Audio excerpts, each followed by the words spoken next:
We begin our programme tonight with a special report as the Iran war enters its fifth week. The United States has carried out more than 10,000 strikes on the country. Israel has conducted thousands as well. Iran has responded with multiple missile and drone attacks on neighbouring countries. The Israeli Air Force has dropped more than 3,500 bombs on Tehran, hitting dozens of police stations and bases used by Iran's militia, according to data examined by the BBC. We are looking at some heavy news today. The Iran war is hitting its fifth week, and the BBC just got rare access inside Tehran. 10,000 strikes already. That is a staggering number for just 1 month.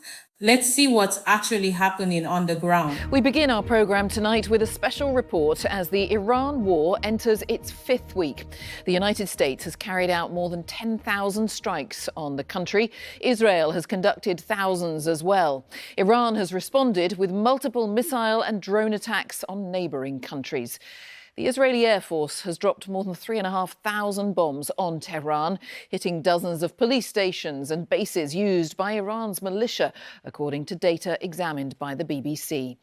Many of those are in residential areas.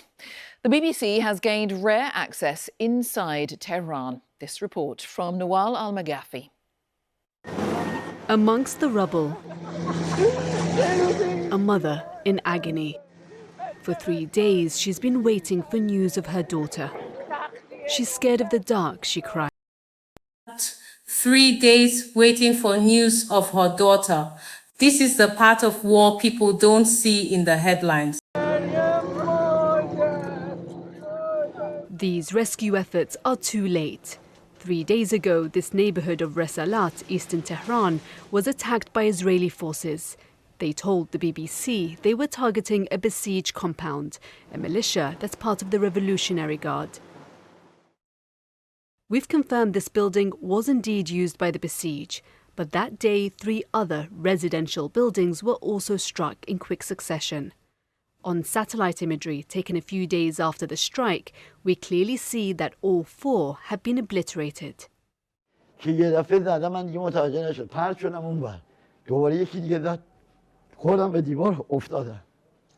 This man, who didn't want to share his name, has lived in the neighborhood for over 50 years. His home was badly damaged. Our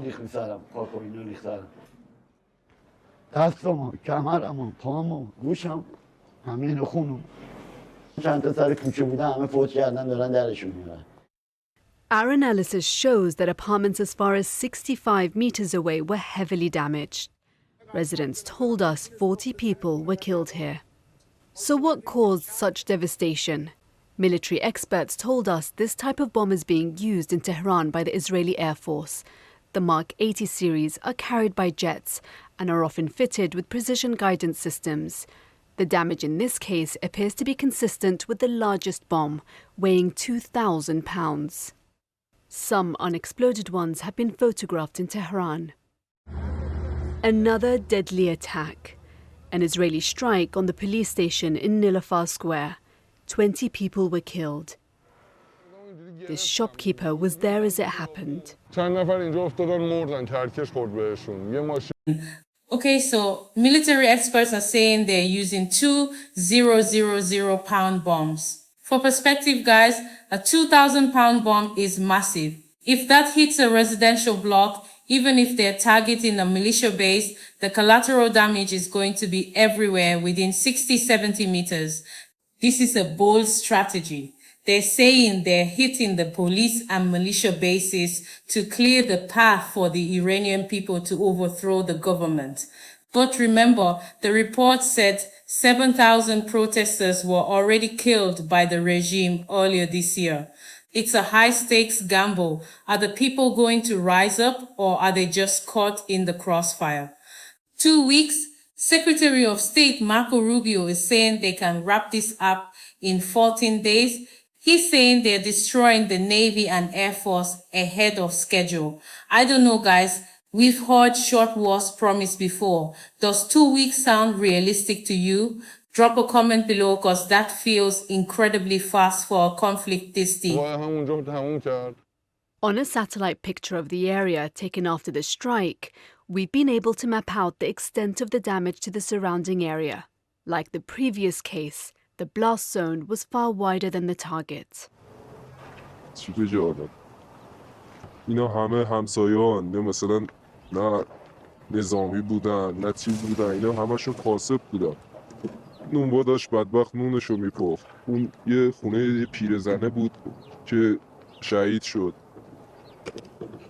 این اتفاق اینجا افتاد. Like elsewhere in Iran, they were brutally crushed. Across the country, at least 7,000 people were killed.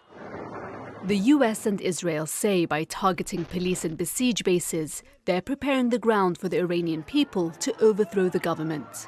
When we are finished, take over your government. It will be yours to take. This will be probably your only chance for generations. Risalat and Nilofar are two of 38 police stations and besiege bases we've identified that have been hit in Tehran alone.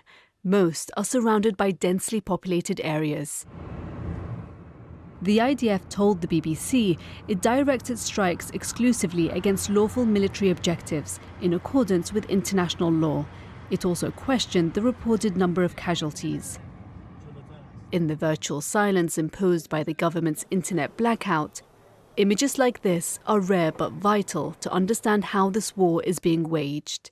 Still, they do not tell us how this will end for the Iranian people. Nawal Al-Maghafi, BBC News. This war is almost 4 weeks old and there's no let-up in the fighting.